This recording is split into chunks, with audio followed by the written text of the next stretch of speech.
बिहार के मुख्यमंत्री नीतीश कुमार का आगमन 26 सितंबर को दरभंगा के कबरा घाट में स्थित मिथिला संस्कृत शोध संस्थान में होना है, जिसको लेकर दरभंगा जिलाधिकारी कौशल कुमार एवं वरीय पुलिस अधीक्षक जगुनाथ रेड्डी जला रेड्डी के द्वारा स्थल का औचक निरीक्षण किया गया। वहीं इस संबंध में मौजूद लोगों को आवश्यक दिशा निर्देश भी दिए गए। बता दें कि मुख्यमंत्री के द्वारा करोड़ों की योजनाओं का शिलान्यास एवं उद्घाटन किया जाना है। प्रगति यात्रा में माननीय मुख्यमंत्री जी का यहाँ आगमन जनवरी में हुआ था और उस समय माननीय मुख्यमंत्री जी के द्वारा 10 योजना का घोषणा की गई थी।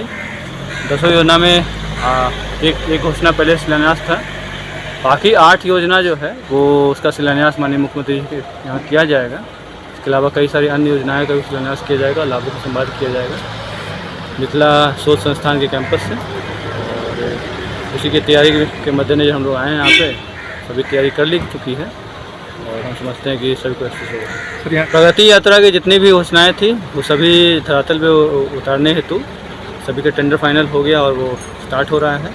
उसी का शिलान्यास को स्टार्ट। ऐसी परिसर में ये भी एक परिसर है जो अनाउंस हुआ था। अन्य योजनाएं जो है डिफरेंट जगह पे है, सब जगह शुरुआत हो गई है।